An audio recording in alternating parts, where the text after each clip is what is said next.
दोस्तों ये बात तो हम जानते हैं कि आज से लाखों साल पहले इंसान जंगलों या गारों में रहता था।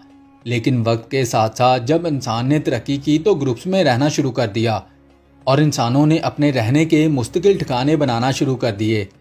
एक जगह जब हज़ारों लोग रहना शुरू कर देते तो वो एक सल्तनत की शक्ल इख्तियार कर लेते। आज हम दुनिया की कदीम और बड़ी बड़ी सल्तनतों के बारे में तो जानते हैं, लेकिन मौजूदा दौर के ममालिक में से कौन सा मुल्क कितना पुराना है ये नहीं जानते। तो दोस्तों आपको इस बारे में फ़िक्र करने की ज़रूरत नहीं है, क्योंकि हम आपके लिए लेकर आए हैं दुनिया के 10 सबसे कदीम तरीन ममालिक, जिनमें से कुछ ममालिक तो सैकड़ों जबकि कुछ तो हज़ारों साल पुराने हैं। तो आइए फिर देखते हैं इस लिस्ट में कौन कौन से ममालिक शामिल हैं।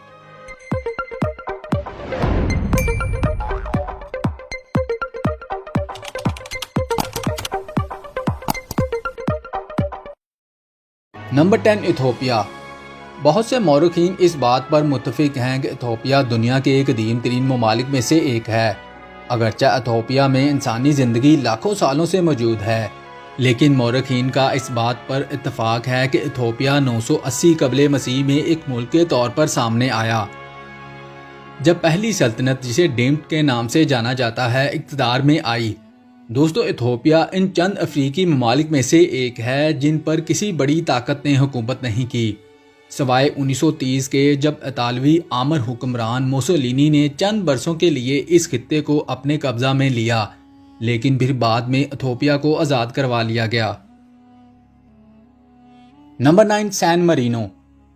दोस्तों ये जानकर आपको ज़रूर हैरत होगी कि दुनिया के सबसे छोटे ममालिक में शुमार किया जाने वाला ये छोटा सा खित्ता भी दुनिया के कदीम तरीन ममालिक की लिस्ट में शामिल किया गया है। मगर कैसे, आइए देखते हैं।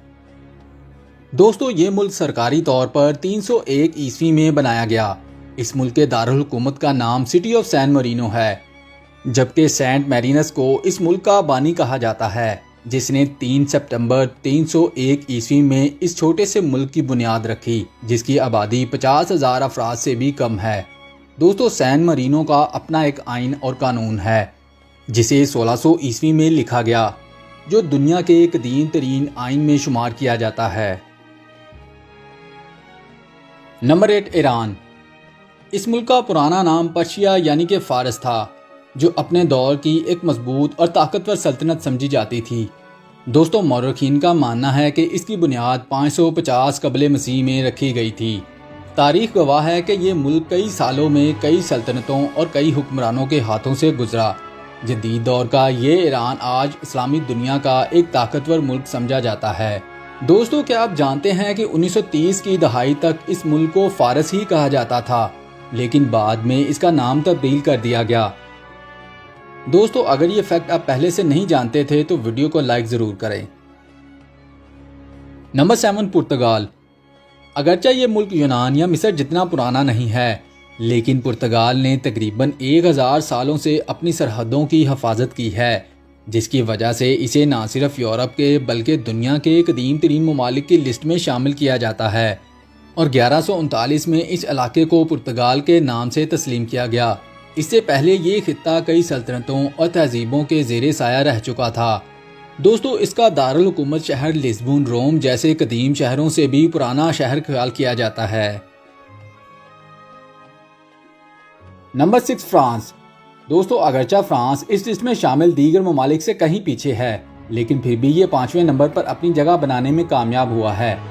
मौरखीन के मुताबिक फ्रांस का क़याम 5वीं सदी ईस्वी में अमल में आया, जब क्लोविस बादशाह तख्त नशीन हुआ, और इसके बाद से ही फ्रांस यूरोप में एक उभरती हुई ताकत बनकर दुनिया के नक्शे पर सामने आया। और आज भी फ्रांस का शुमार यूरोप के बड़े और बाअसर ममालिक में होता है।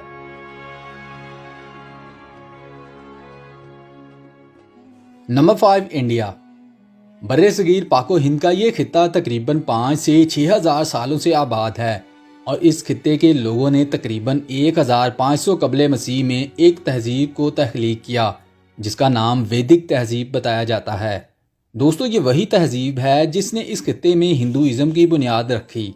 इसके बाद वक्त गुजरने के साथ साथ यहाँ मुख्तलिफ बादशाहों की हुकूमत आई, जिनमें मुसलमान हुक्मरान मुगलिया ख़ानदान भी शामिल है।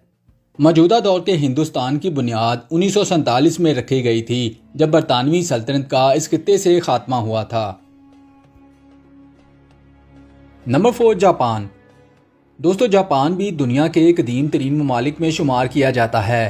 पहला जापानी शहंशाह जिसके बारे में कहा जाता है कि वो सूरज देवी अमातरासु की औलाद था, जिसे 660 कबले मसीह में तख्त पर बैठाया गया। जबकि जापान का मुल्क चीनी अदब की किताबों में 300 कबले मसीह में ज़ाहिर होना शुरू हुआ।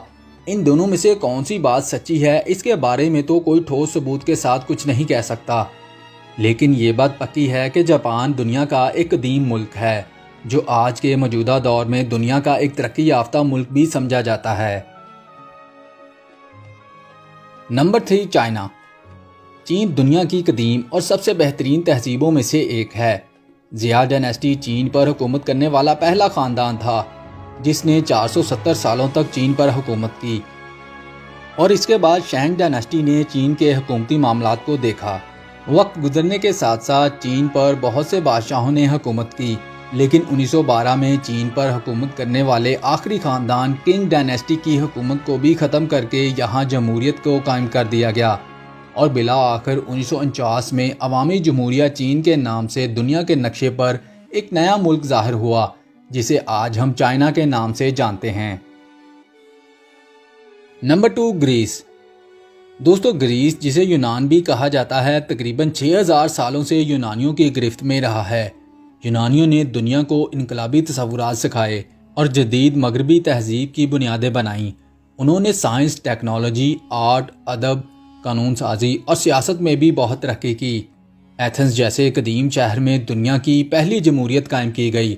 अगरचा आज के मौजूदा यूनान की सरहदें कदीम यूनान की सरहदों से थोड़ी मुख्तलिफ हैं और ये मुल्क कई हाथों से भी गुजरा है, लेकिन फिर भी इसकी असल सकाफत का ज़्यादातर हिस्सा आज भी वाजिया है।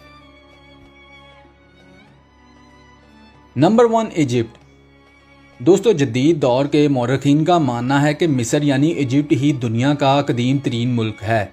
जदीद दौर का ये मिस्र कदीम मिस्री दौर के इलाके से मुख्तलिफ है। ये खित्ता हज़ारों सालों तक मिस्रियों के हाथों में रहा है। पहली मिस्री सल्तनत 4000 कबले मसीह में कायम हुई। इसके बाद ये इलाका कई सालों में मुख्तलिफ सल्तनतों के हाथों से गुजरा है, जिनमें मिस्र के फ़रौन, सल्तनत फ़ारस और सल्तनत उस्मानिया भी शामिल हैं। दोस्तों, 10वीं सदी ईस्वी में अरबों ने इस खित्ते को फतह किया और तब से लेकर आज तक ये इस्लामी मुल्क के तौर पर ही जाना जाता है। दोस्तों, उम्मीद है आपको इस वीडियो से ज़रूर कुछ नया जानने को मिला होगा, और ऐसी ही इंफॉर्मेटिव वीडियोस देखने के लिए हमारे चैनल को सब्सक्राइब कर लें। Thanks for watching this video.